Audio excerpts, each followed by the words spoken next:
Today we're going to read Walt Disney's Mickey Mouse and His Spaceship by Jane Werner, illustrated by the Walt Disney Studios.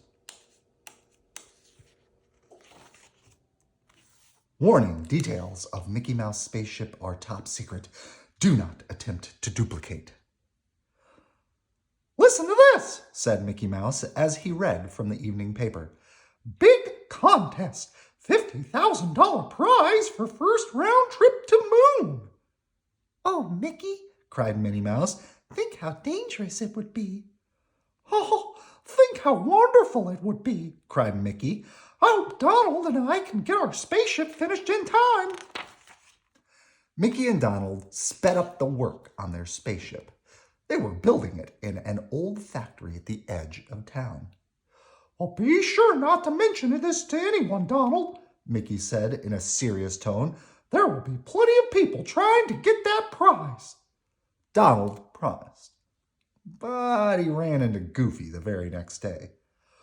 Oh, come to my birthday party next week, asked Goofy. I don't know, said Donald smugly. I might be on my way to the moon then. Donald didn't notice the tough-looking fellow nearby. Peg-Leg Pete had heard everything. He slyly followed Donald to the factory and saw the spaceship Donald and Mickey were working on. Mickey and Donald worked day and night, checking their instruments and launching gear and finally laying in supplies. At last, everything was in order. Tomorrow's the big day, said Mickey. We'll need a good night's sleep. So they locked the door and went home. As soon as they were out of sight, Peg-Leg Pete went to work. In a moment, he had broken the lock and opened the door.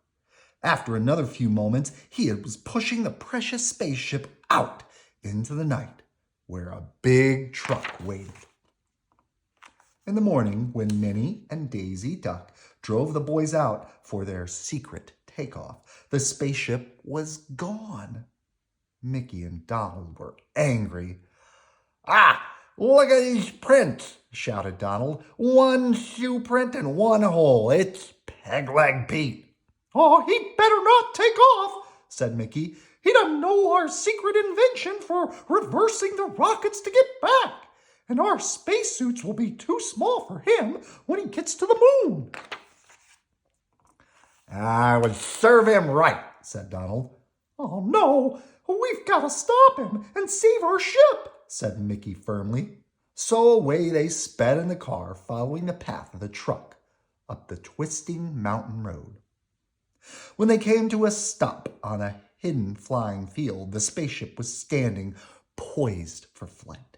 Peg-Leg Pete was nowhere in sight. Let's get in and start it up, cried Donald. He and Mickey quickly climbed aboard. Oh, get out of here before Peg-Leg Pete comes back, Donald shouted to Daisy and Minnie as they bolted the door behind them.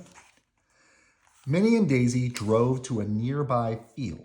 There they watched as the spaceship roared into the sky, spitting dust in the swirling cloud.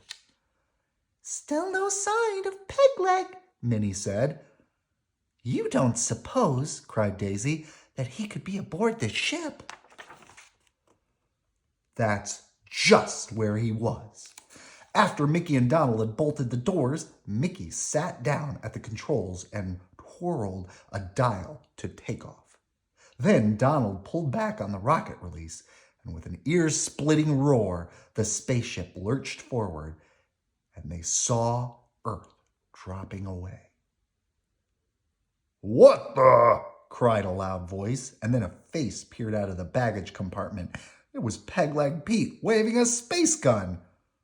What are you trying to do? He roared. Turn this thing around. I've just discovered there's no spacesuit big enough for me on board. Oh, we can't reverse the rockets until we get to the moon, explained Mickey Mouse. Then, before Peg-Leg Pete could do any harm, Donald whacked him over the head. His heavy body sank to the floor.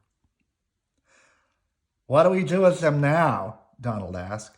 Oh, just tie him up, said Mickey, and pack him in with the supplies we keep him from freezing on the moon. We'll have to give him oxygen when we land. When the cold, rocky landscape of the moon loomed up ahead, the two explorers were ready in their spacesuits. With a thump and a bump, the spaceship clanked to a stop.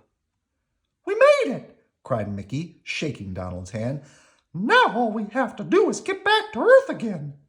Mickey and Donald knew that Pegleg Pete might freeze in the moon's extreme cold. There wasn't a moment to lose. With a sure touch, they twisted the screws and tightened the bolts of the rocket reverse and hurried back to the ship. "Ah, wait!" cried Donald at the last minute, and with a swing of his screwdriver, he cracked off a chunk of moon rock and tossed it into the ship before scrambling back in himself. "Oh, the oxygen's getting low," Mickey cried. It's kept Pete going, but we'll have to get back to Earth super fast or we'll be done for." With a roar, the rocket started them off. The moon glittered coldly behind them. Mickey bent over the directional finders, his face stern. One slip might mean the end for them all. The spaceship's motion changed. Gravity was taking hold, and through the window they saw Earth rushing up at them again. They were safe. The home field was coming into view. What a reception awaited them when they unbolted the trusty ship's door. What a cry went up as the heroes appeared, supporting Pegleg's wobbly form. "How did it feel to be on the moon?" a TV announcer asked. "Oh, fine," said Mickey, grinning broadly. "But it's better to be back home." Good night. I love you.